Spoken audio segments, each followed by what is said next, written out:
Welcome to Journey with the Jays on Real 1100, Facebook Live, YouTube Live. We're joined by legendary ESPN play-by-play announcer Bob Picozzi. I'm sure if you listen to sports anywhere, you know Bob. Bob, welcome to Journey with the Jays. What's up, fellas? Thanks for joining. Pleasure to be here, guys. How you doing, Bob? You doing all right? Doing great. So, Bob, since you've been retired, you've had, I'm sure, a lot more time to follow your teams. And with everything going on with the COVID situation, how do you feel about the Giants? I know you're a huge Giant fan, and they were first place going into this week. What do you think the outcome for the season is going to look like with them? It all depends on the extent of Daniel Jones's injury. Jones. It's not like Jones is, a Russell Wilson, but the gap between Jones and Colt McCoy is considerable, and it's probably unfair for me to say that because we only got a glimpse of Colt McCoy last week, and the way he played was probably pretty predictable. So with a full week of practice, and presumably he'll be much more ready to go. And if he has that situation where it's an all-out blitz and he's got a guy wide open on a little dump out, for a touchdown, maybe he'll hit it this time. But he's not as good as Jones, and I don't think any of us really have any idea how long Jones would be out. I wouldn't be shocked if he didn't come back at all, and I wouldn't be shocked. I don't think he's going to play this Sunday, but if he came back the following week, I wouldn't be shocked if he re-injured it because hamstrings are really, really tricky. So it all depends on that. If Jones can play and is semi-healthy, I think they have as good a chance as anyone to win the division. If nothing else but process of elimination, I don't think Dallas is going to win. I certainly don't think Philadelphia is going to win. I think the Giants are a better team than the other three right now. I like what I'm hearing, Bob. I mean, I said before the show, myself, Spenser, and JB, we're all Giants fans, so I like what I hear with that. But you're right. I mean, it is going to depend on what happened with Jones. So I want to get your opinion because I know you're a Giants fan, but you're also just you've seen a lot of sports. You know your sports very well, and you can give a very good analytical view because a lot of fans are seeing the record and saying, get Joe Judge out of there because they see, another losing season. He sucks automatically. And I know I think that's a little bit much, but I want to hear from your perspective. What have you thought of what Joe Judge has done so far? And what have you liked? What have you not liked? What were your, thoughts up until this point, at least? I think he's tremendous. And I think when you look at a team like the Giants that, is below average in talent, and you see how much they've improved. I mean, isn't that really the hallmark of a coach? Look at the way the defense has improved since the beginning of the season. I mean, the defense, it's unbelievable how well they're playing. They made 3 really bad plays on special teams the other day, but they've been very good on special teams. I like them a lot. I mean, when they hired him at first, I thought, great. You saw the list of people available, and one by one, they were suddenly not available. Matt Rule, and then Mike McCarthy, and then Ron Rivera. But the more I thought about it, I love his pedigree. I mean, what could be a better pedigree than working under both Nick Saban and Bill Belichick? So I like what I've seen. I like the way he disciplines the team without throwing them under the bus publicly. He never said he suspended Golden Tate, but clearly, he made the decision you're not going to play this week because of what you did, because you're selfish. And then you saw what he did with Colombo, the offensive line coach. So I think that was lacking under the last 2 coaches. And as much as I love Tom Coughlin, I think a lot of that discipline at times was lacking under Tom because I think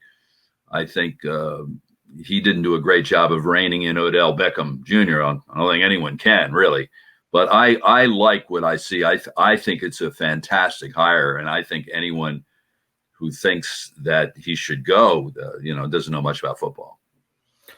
Yeah, I would have to agree with you there, Bob. Before we started recording, you told us that you've been a Giants season ticket holder for how long? You said 40 years? Well, figuratively for 40 years, but literally since 2011. Dave Jennings, who punted for the Giants from 1974 to 84, was one of my best friends. So he's really the reason I became a Giants fan. And so when Giants Stadium opened in 1976, Dave was on the team, and all of the players had the option of purchasing up to 8 season tickets, and he did. So he used to make 6 of them available to me and my friends for all those years. And then when they moved into the new stadium, of course, they had the policy of a personal seat license. So Dave never went to the games. So, I convinced him it's ludicrous for you to spend literally it would be $40,000 to buy 8 PSLs when you never go. So he saw the wisdom of it. So at that point, he actually then sold his tickets to us. So again, I've been going, week in, week out since 1980, but I didn't, my name it was not on the account for the one seat I own until 2011. But you've been going to Giants games for over 40 years, which is incredible. So I got to ask, what is your most memorable moment at a Giants game?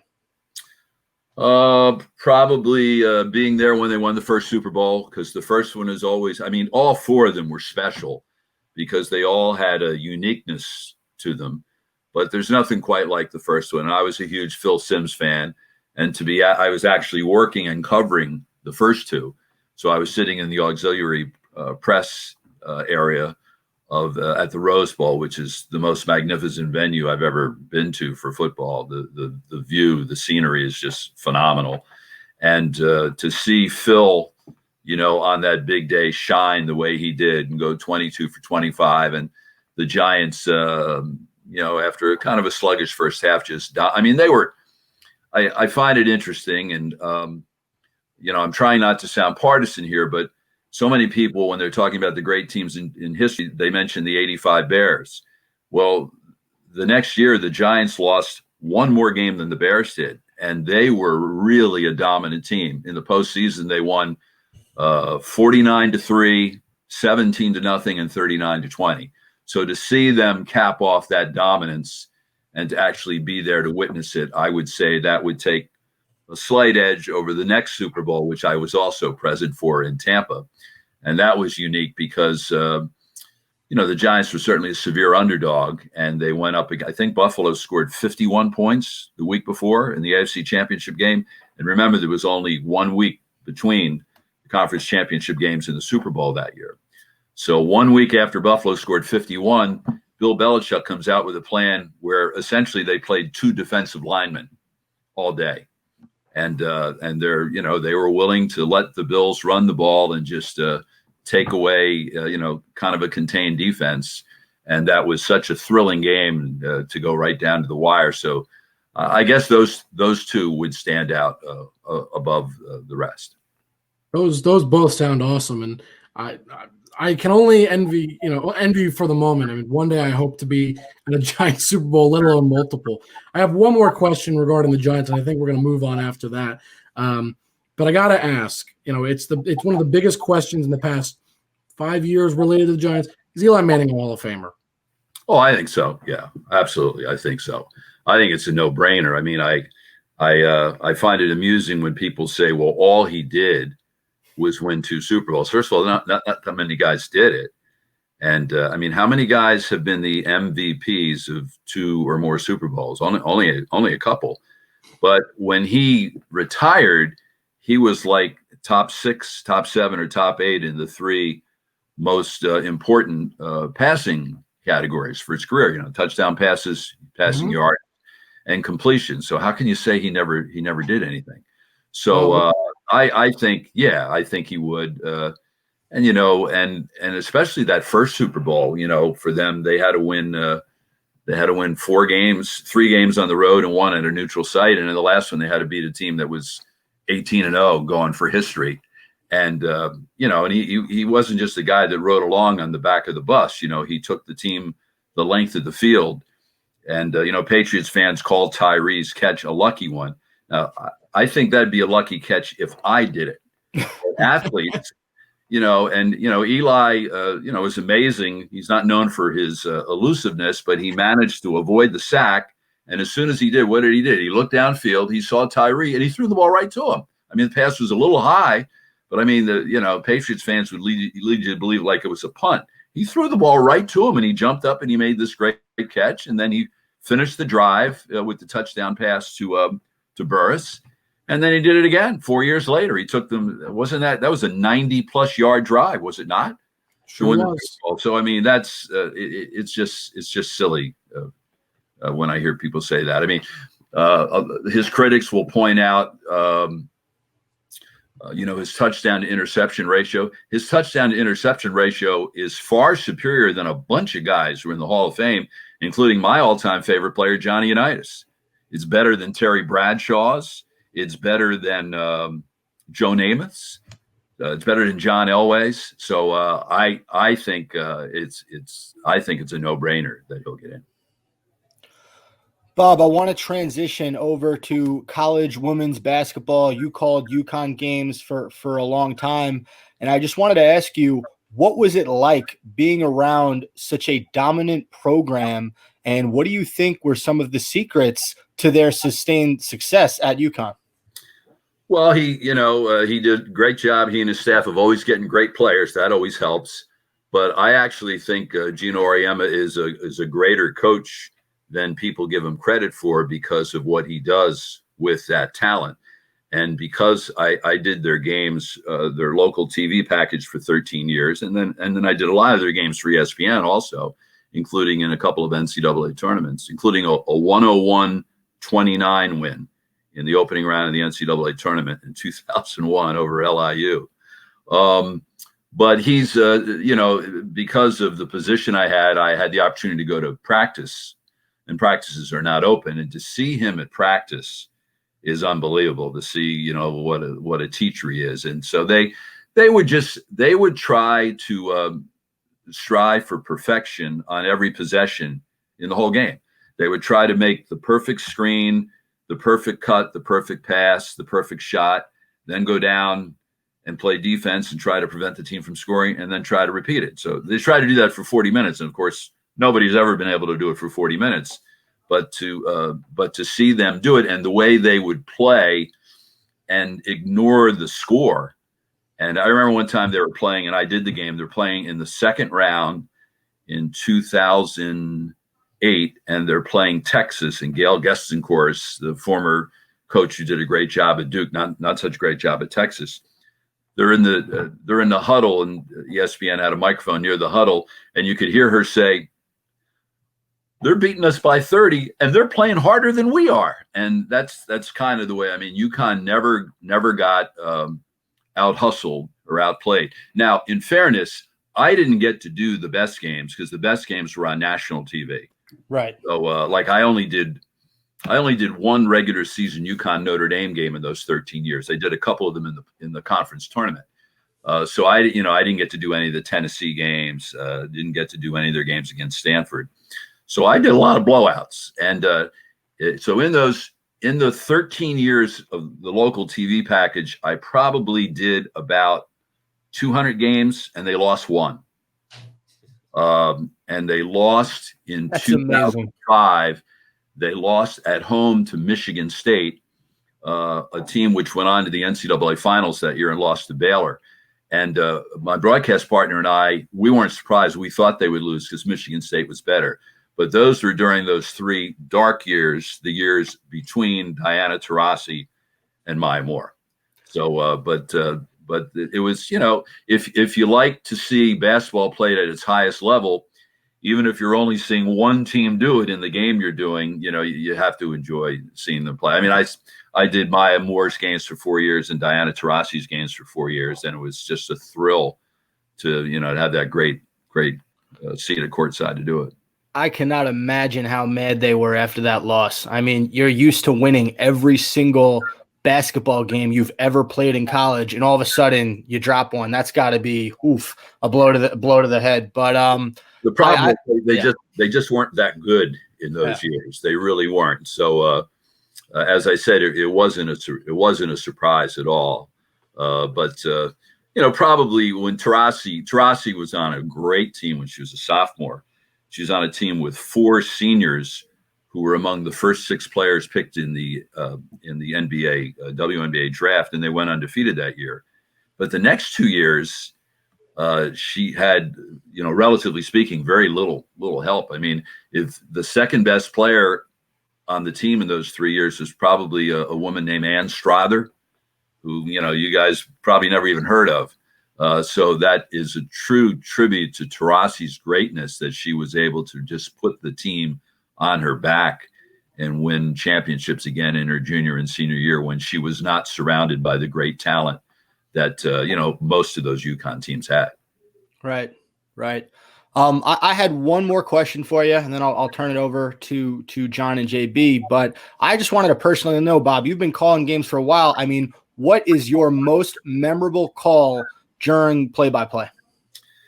It's hard to pick just one, but if I had to pick one, it would be one that was unique because of the circumstances. I did the America East TV package for 9 years when I first started doing TV play-by-play. And then years after that, I did the America East championship game for ESPN 4 years in a row. And one of the years, the championship game was Stony Brook at Albany. And Albany had a young man named Peter Hooley, who was from Australia. And between the time he signed his letter of intent to go to Albany and the time he actually left for school, his mother was diagnosed with cancer. And so at first he wasn't going to go, but she insisted that he go. And he went, and it was, I think, in his second year there that she really took ill.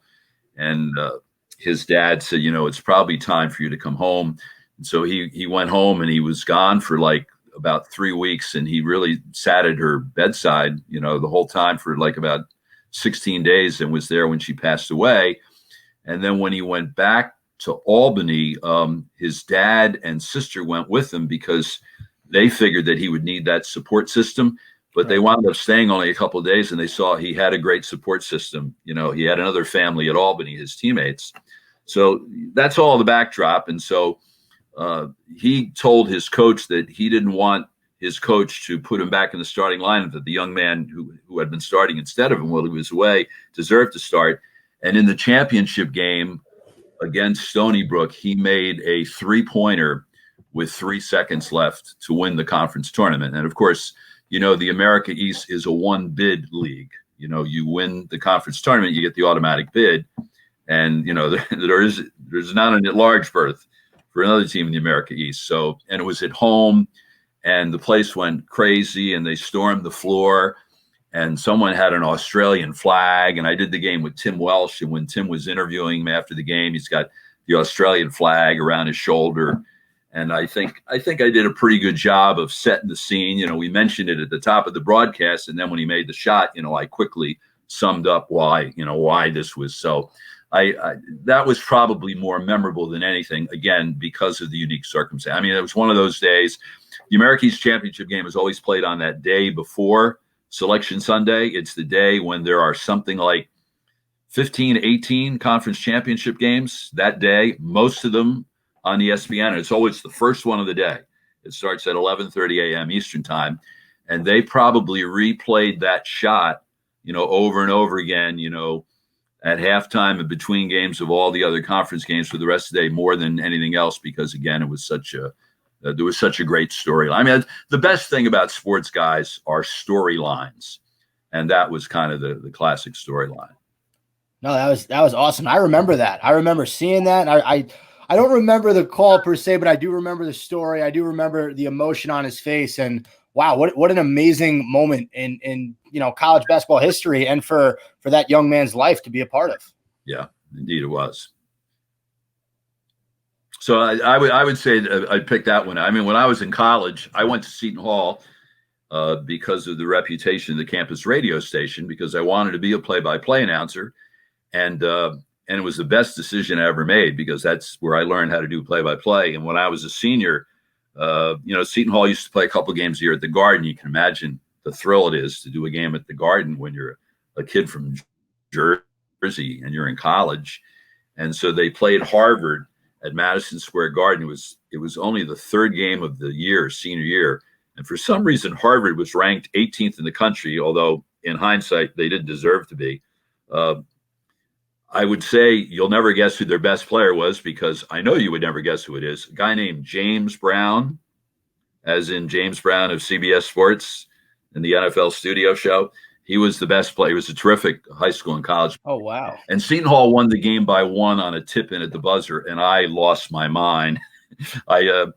It was one of those calls. I was right on top of the play, but I also I lost control of my voice, which as a play-by-play announcer you should never do. And when I heard the tape of it, it was it was a lesson well learned that the microphone's right there. You don't have to scream. And so I learned my lesson that day. But it was an exciting moment, that's for sure. So, Bob, this year with the NFL has been crazy. Everyone trying to deal with the pandemic. This week alone, the Broncos played without a starting quarterback on their roster. The Baltimore game, by the time this show hits the radio, hopefully it'll be over. They're supposed to play tomorrow. It keeps getting delayed. How do you think the NFL's handled this compared to other leagues? And do you feel with competitive balance, the way that the Broncos were forced to play the Saints yesterday and the Ravens game, keep being postponed, is that fair to these teams? Well, let's take a step back. We saw the NBA and the WNBA and the NHL pull off their seasons because they were in a bubble. They got the buy-in from the players and the coaches because it was a relatively short period of time, and they had the total commitment, and nearly everyone adhered to everything. And it was much easier, needless to say, to keep everyone safe when you're in a bubble.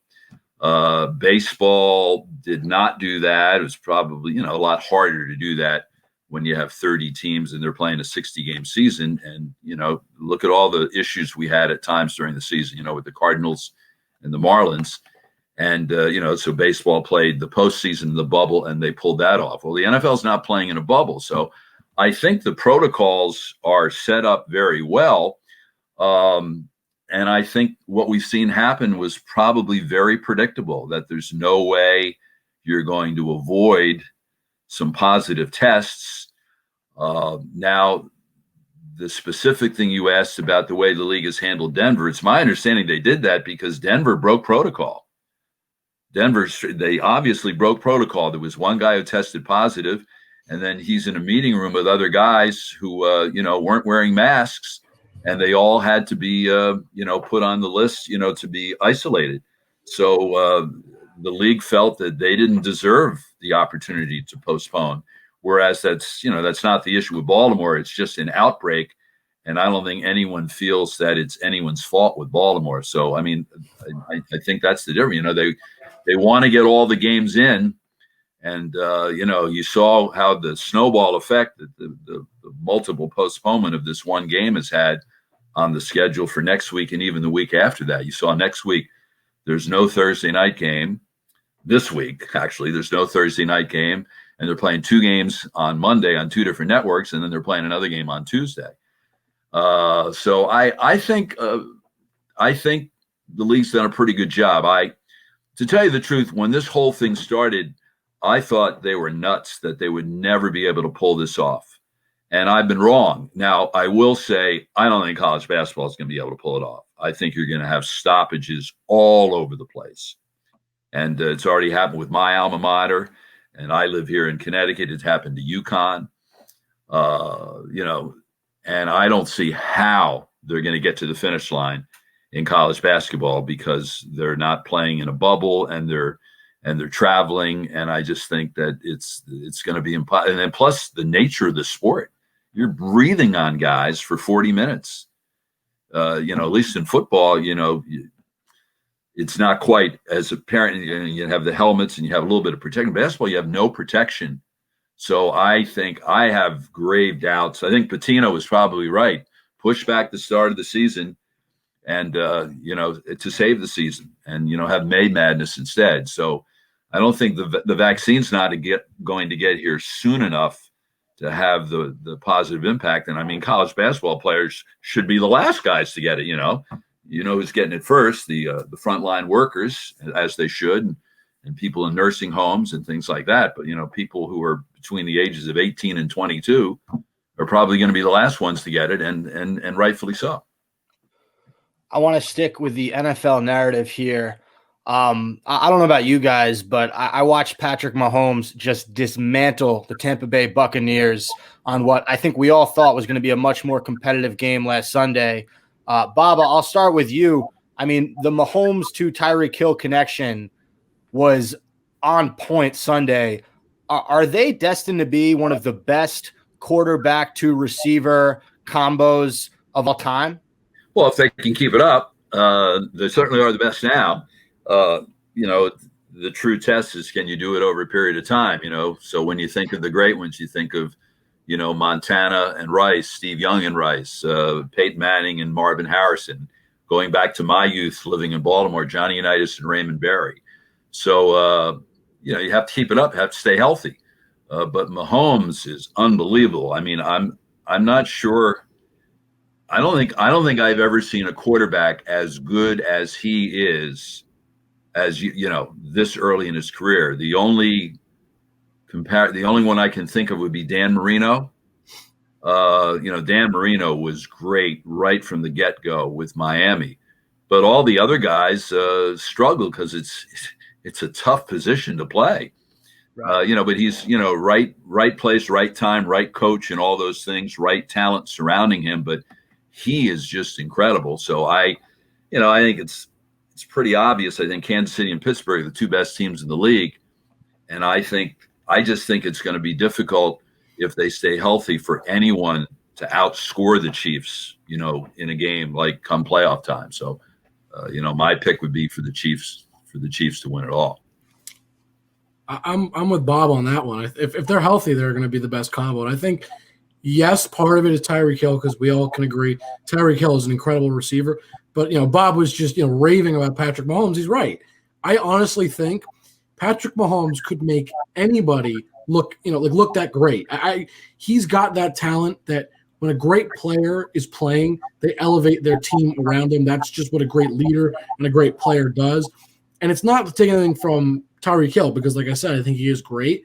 But I think Mahomes just makes unbelievable plays. He makes his team want to play better. If they're healthy, they're going to be one of the best, if not the best, because Mahomes is going to go down as one of the best, if not the best, if he continues to play this way. And like I said, if he's going to continue to play that way, his team around him is always going to play consistently good football no matter what. So I think because Mahomes will continue to likely play as amazing as he is, we will likely see them continue to flourish and be that incredible. Well, I agree. And look what he did last year in the playoff game against Tennessee when they looked like hopelessly behind. And then, at the end of the day, it was like, why was anyone worried? I mean, they have a tremendous offense. They really do. They have a lot of weapons. He's special. You're right. I mean, he's a magic man. I mean, there's I hate to say it like that, kind of sounds funny, but he's unbelievable. I mean, I've never seen a quarterback like him. He's got like the arm of like a guy like Rodgers, or comparing to guys in our day right now. You got a guy like Rodgers, got the same kind of arm, and he's got the mobility of a guy, let's say like Russell Wilson or maybe Lamar Jackson, right? He's got the incredible movement.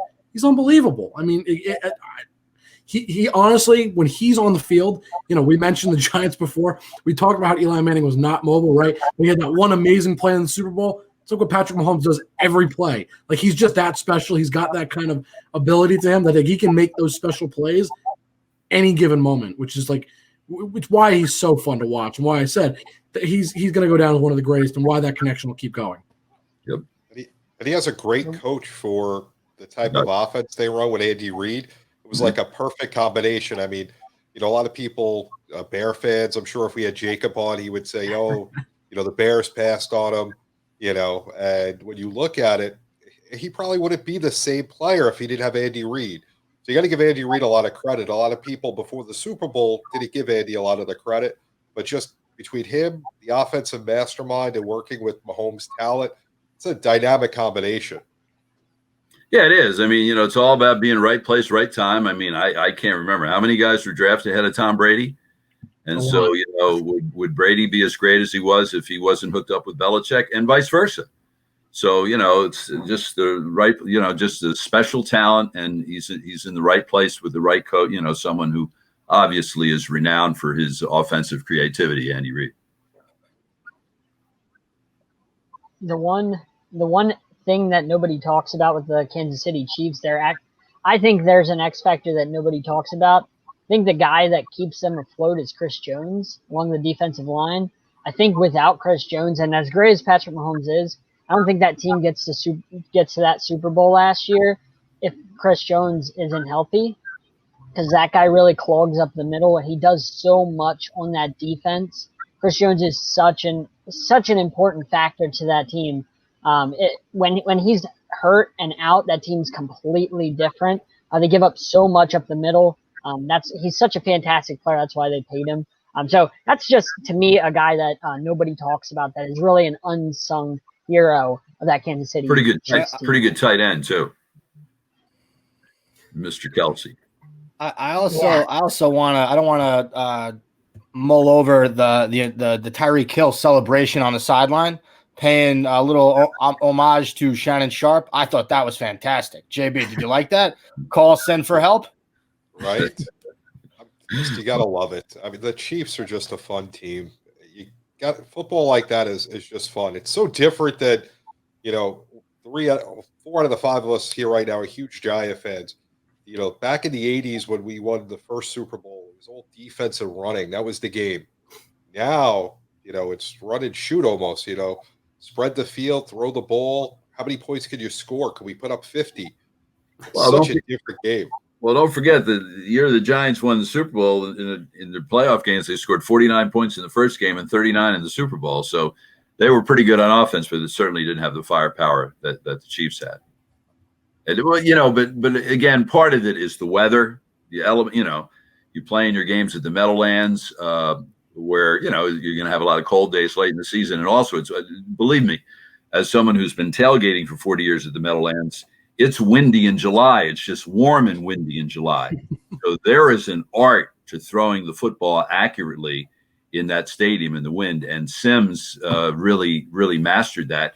And then when he got to play in ideal weather and field conditions in Pasadena, the Super Bowl, and as part of the game plan also was to open it up, and you saw what he did. He went, the equivalent of the closest thing to Don Larson or Bill Walton, in football, for one game when Sims went 22 for 25. One pass was dropped, and another one they missed the pass interference call. Not that I remember. The Chiefs pretty much have the AFC West locked up. I want to talk about a division that is very competitive right now. And guys, that's the NFC West. I know every few weeks we bring them up, but I don't know who the best team in this division is. You have the Rams sitting there at 7-4. You have the Seahawks at the top of the division. They're 8-3. Cardinals are 6-5. And then the Niners are still in the mix at 5-6. So John, I want to start with you. Who is the most scary team in this division and why? It has to be the Seattle Seahawks. I mean, that's just a given. Anytime you have Russell Wilson, DK Metcalf leads the entire NFL in receiving yards. That's after Tyreek Hill's almost 300-yard game. DK Metcalf still leads the league in receiving yards. So, obviously, you're going to have to go with them. The Cardinals look, a little bit down. They showed it. If you can stop Kyler Murray, then you can beat the Cardinals easily. The Patriots showed that. The Rams are vulnerable to, as I said after the game, I predicted that the Niners would beat them because the Rams don't match up well when other teams play more physical than them. They like to play physical, but when you can punch them in the mouth, they don't know how to respond back. So the Rams are kind of a finesse team, I think. They're physical, but they're also finesse. Like when you punch them, they kind of get soft. The Niners, I mean, here's a guy that I really think could be coach of the year in Kyle Shanahan. You probably think that's crazy, but with all that's been done to the Niners roster this year with injuries, and he has that team a game out of the playoffs, it's just insane to me how he's kept that team 5-6. I mean, this is like Mike Tomlin last year when they won 8 games with nobody. I mean, it's so impressive what Kyle Shanahan's done keeping that team alive, sweeping the 7-win Rams. They won both games, and easily they look better than the Rams in both games. So, the Niners really are scary to me because Kyle Shanahan gets the most out of, even his backups. Bob, what do you think about this division? I think Seattle's best team. I think Seattle's best team in the NFC. I think it's going to be Seattle and Kansas City in Super Bowl. And I say that because, I mean, I don't think the Saints are going to the Super Bowl with Taysom Hill as the quarterback. And I know they expect Breeze back, but I don't know if he's going to just pick up where he left off. I think Seattle has the most balanced team. You think Seattle's better than Green Bay? Yes. Yeah, I do. I think I'm with Bob, at least in the fact that Seattle's the best team in the division, and I'm with John on that too. I think the thing that we're not talking about right now, but we should be, obviously that offense is prolific. That's not a question. We know how great they can be.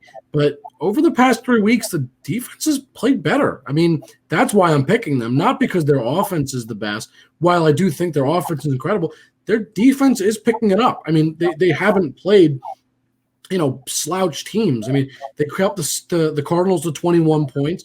They kept the Rams to just 23 and the Eagles to 17. And I know you're saying, the Eagles don't have a bad offense. They have a bad quarterback, but the players on the offense are not bad. When you think about who's on that offense, though. Seriously, take a second to think about it. Miles Sanders. He's a great running back, and he's extremely underutilized, right? And we can all agree on that. Alshon Jeffrey, while he's not amazing, still a decent receiver, right? You have a really good tight end, in my opinion, at least, a young tight end, right, in Dallas Goedert, okay? You have Travis Fulgham, again, also being underused, but a talented young receiver. It's just bad quarterback play and bad offensive line play is keeping them down, but they're still a decent team on paper, just not on the field. I don't think that on the field they get it done, but on paper they're decent. And the big thing is Seattle had 7 sacks last night, I believe. That's insane. And that's also kind of what I'm getting at. Seattle defense is playing better. And that's why I'm really picking them. The offense is great, and we knew that. But the fact that their defense is picking it up is what helps put them ahead, because you can score all the points you want, but you still had to fix that defense, because that defense at the beginning of the season, we all know, was historically bad. And at least they're better as of late, which is nice to say. JB, what do you think? If they could somehow get their running game in tune to just change it up and take a little of the pressure off Russell Wilson, they have the best quarterback in the division. He's going to lead them to take in the division. I think the issue is going to be the Saints with the Denver game kind of got handed home field advantage, and they're in the driver's seat. And that really puts the Seahawks, who I think are down 2 games now, in a tough spot. So they're going to have to go on the road if they're going to make the Super Bowl, and they have a good shot of doing it. I like whoever wins that division, and I'm between the Rams and the Seahawks, and the only reason I'm going Seahawks is because of Russell Wilson. Spencer, what do you think? We've all talked about. What are you thinking?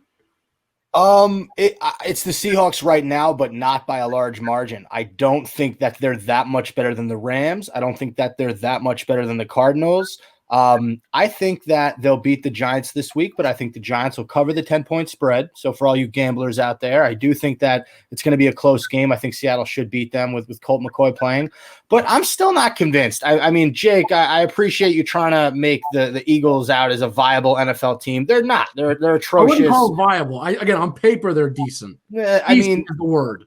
I thought Seattle was going to blow them out by 45. They didn't even cover that game. I think the spread was 6.5. They won the game by 6. Seattle's still flawed, but again, so are the Rams, so are the Cardinals, and so are the 49ers. I think it's very close. I think these next few weeks are going to be huge. I know, JB, you and I like the Rams a lot. If I could pick any other team in this division, I think they can sneak in and maybe take it from Seattle. I have a question for you guys. Is Doug Peterson aware of the fact that you're allowed to punt? No idea. Does he think there's a rule against that? I don't think Doug Peterson.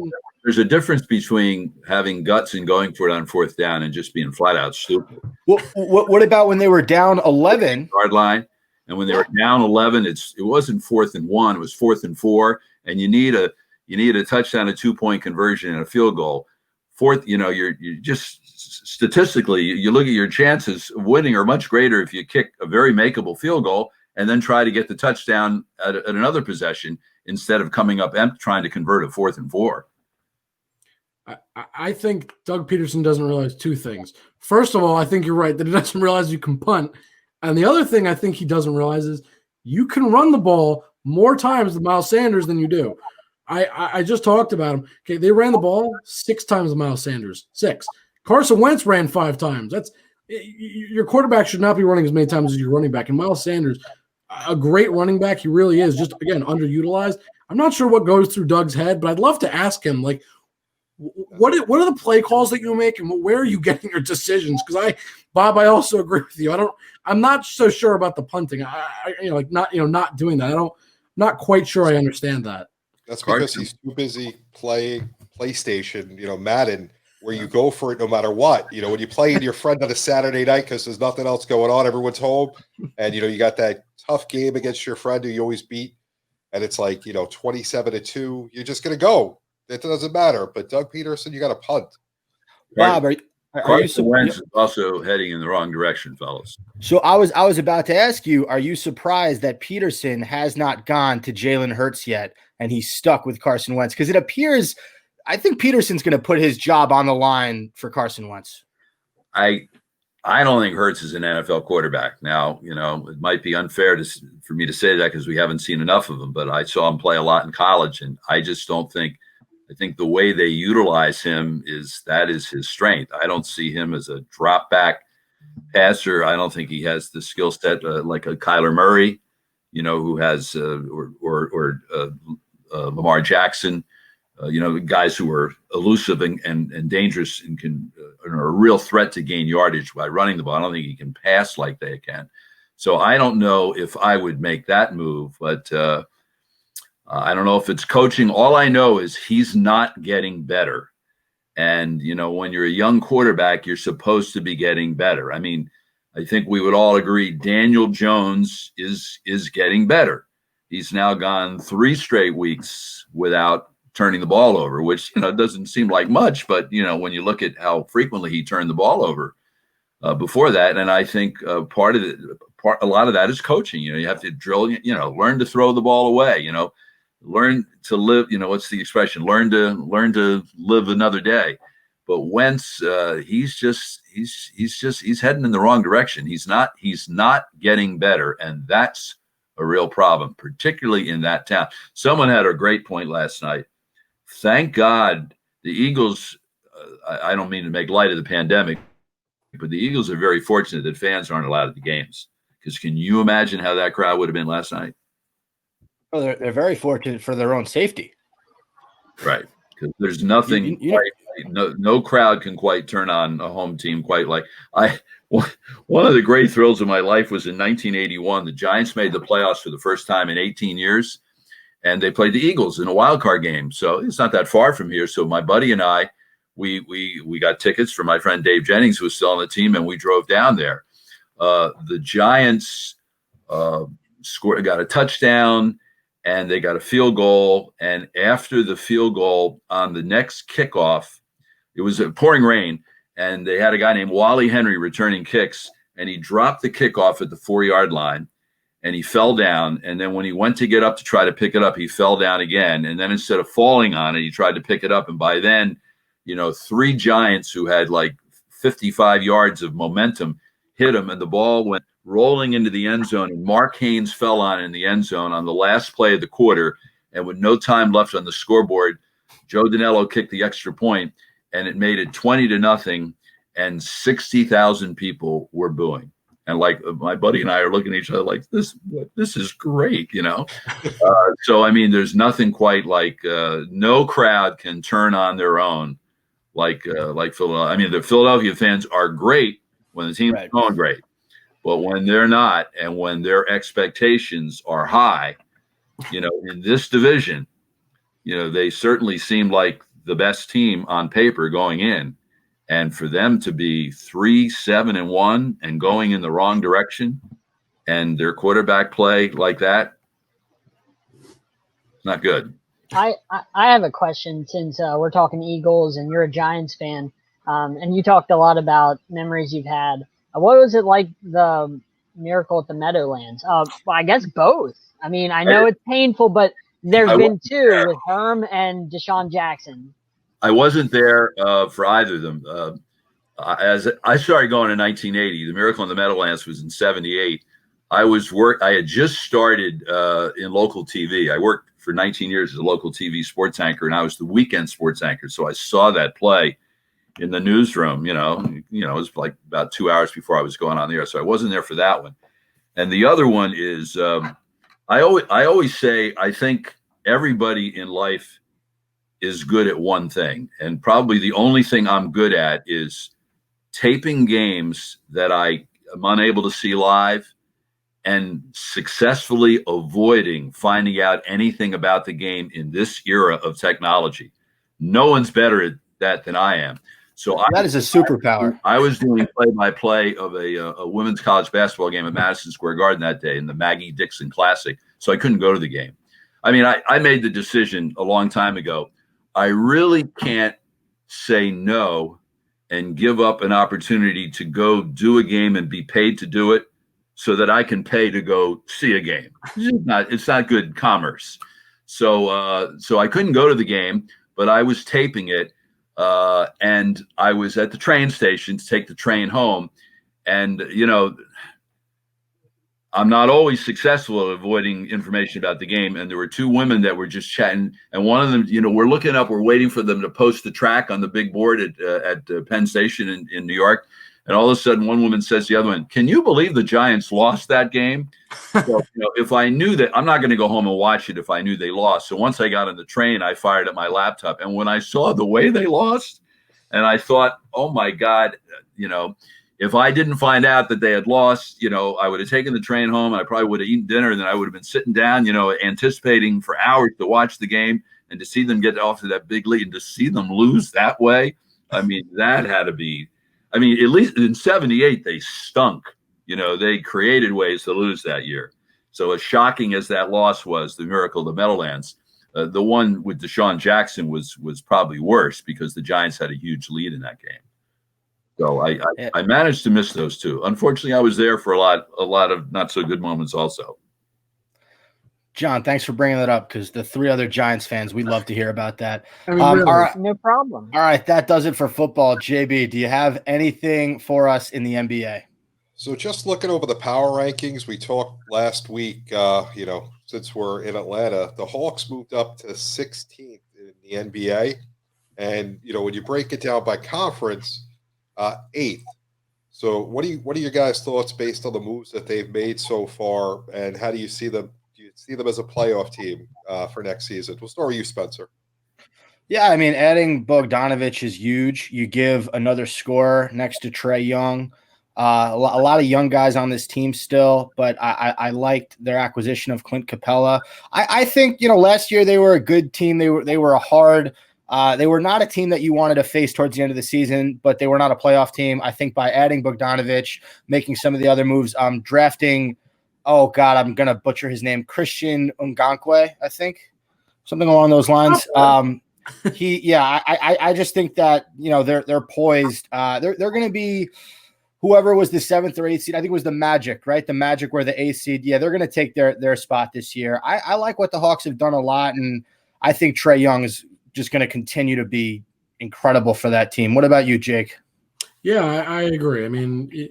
You're getting, I'm not even going to try and say the guy's name that you almost butchered, but good job, Spencer. They had a young talent in the draft. I'll just leave it at that. I won't attempt to say any names.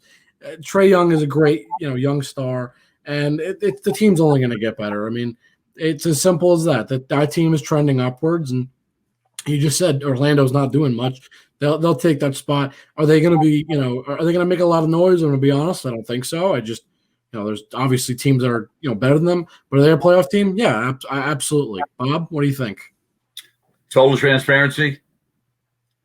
I paid very little attention to the NBA during the offseason.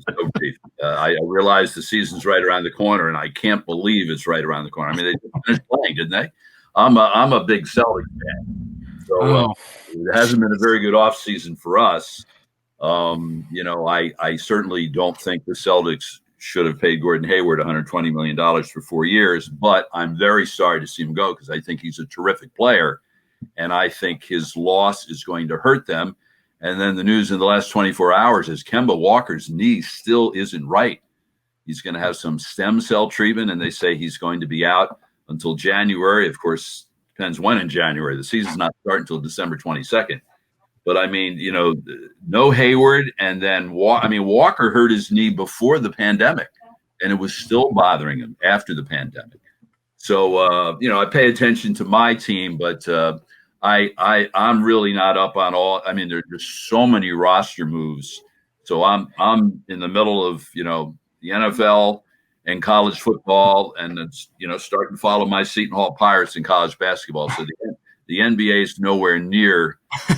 I do have a Celtics question for you, Bob. First of all, his name is Onyeka Ongankwo. So Onyeka Ongankwo is the power forward from USC. That's who the Hawks selected. I wanted to make sure I got his name right. And Bob, we're going to move on. Before we do, can the Celtics win a championship with Jason Tatum as their best player? Yeah, I think they can. I mean, it depends what the talent is like surrounding him. And they lost a big piece in Hayward. I mean, are the Celtics better without Hayward? Of course not. I mean, they managed to work the sign and trade. Looks like they're going to get a second-round pick down the road. But, I mean, second-round pick for Gordon Hayward. So I don't think they're going to win this year. But, yeah, I mean, I think Tatum's a terrific player, but it depends what the other pieces are around. I think Tristan Thompson is a big addition. I mean, really good addition. He's a huge upgrade over. Daniel Tice was a nice player, fit in very well with that team, but Thompson is a much better rebounder. He's also a better offensive player because they really had no inside game. A lot of what they do is isolation. Tatum's really good at it, and Jaylen Brown is getting really good at it also. So yeah, I think they can. I mean, I think Tatum's a great player. I think Tatum's certainly one of the 10 best players in the league. Certainly not one of the best 5, but I think he's one of the 10 best. Okay. All right. Well, I got a quick little tiny thing for the NHL. Not much is going on. I mean, quiet off season, obviously now. Just a quick thing. And JB, I know you're an Islanders fan, so this is going to affect you just a little bit. Johnny Boychuk is retiring, or he retired last week. He had an eye injury previously, and it just, it wasn't safe for him to play anymore. So I just wanted to throw that in there for anybody that happens to be an NHL fan, or maybe if there's an Islanders fan out in Atlanta or anyone that's listening. That's he made a decision for his own health that it wasn't safe for him to play. Nothing else going really on in the NHL, but I just wanted to throw that out there for us. When are they starting their season, by the way? They are looking to start around beginning of January, like right at the new year, but they haven't officially. And how many games are they going to play?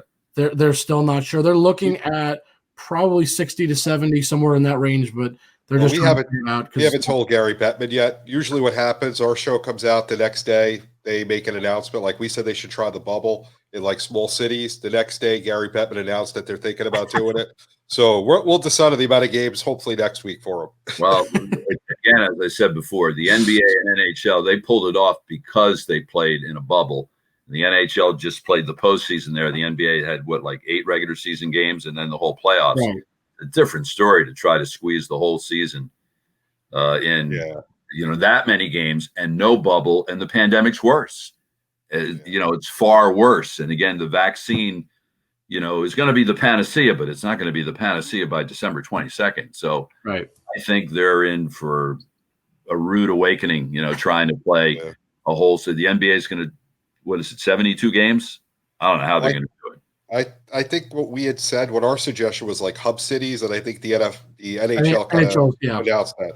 We have maybe 6-7 teams in a spot. You play like round robins, get your games in, and kind of move on to the next hub city. It's tough to get the players to buy into that sort of commitment, though. Again, you got them to buy in last year because it was a relatively short period of time, and they're young guys and they're without their families, and that's an awful tough decision to make. Yeah, but it's basically, I think, what JB was saying, I'll just explain it just because I've been following up. Basically, they want to do divisions or parts of divisions. They'll be in a hub city for, let's say, 10 days. They'll play X amount of games. So let's say they play maybe, once every 2 days. So they play 5 games. They go home for, let's say, 10 days. They come back to another hub for another 10 days, and they just keep doing that cycle. Is it, a foolproof plan? No. Is it feasible? Could they pull it off? Yeah, it's possible, but it's a little risky at the same time. Going home is the risk. That is the risk that they'll then run. But Is it a decent idea? Yeah. And everything we've just said, I'm sure Gary Bettman will just listen like he usually does. He'll just copy us. But I think that's it for me. Anybody else have anything else? I think that's basically it. John, you got something? No? Okay. All right. So, yeah, pretty quiet week. I mean, to me, the biggest thing was the NFL. I think they kind of handed the Saints the driver's seat for a home field advantage with the Denver game, and they kind of hurt the Steelers' chance of an undefeated season by moving that game back. But we'll see what happens this week. In the football show, make sure you listen to it Sunday morning, Sunday afternoon, 12 to 12:30 on Real 1100. You can follow me at JB_ the program on Twitter and listen to the program, which Bob has been on already.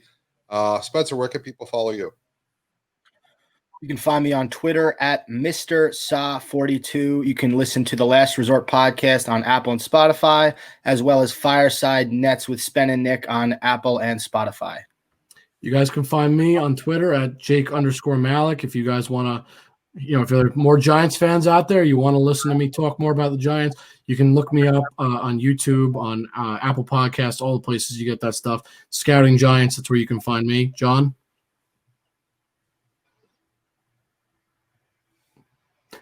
Yeah, you can find me BlueHawks13 on Twitter. You can find me Fantasy and Flavors Thursday nights from 7 to 8. I cover the Baltimore Ravens professionally for them with some of the guys from the Orlando Magic and the Jacksonville Jaguars and Tampa Bay Buccaneers. They kind of cover those teams professionally in their respective sports. You can find me in my family room with 3 TVs.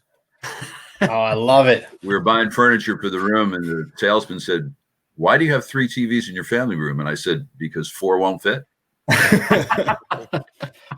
Bob, it was a pleasure having you. Thank you so much for coming on Journey with the Jays, man. We really appreciate it. My pleasure, guys.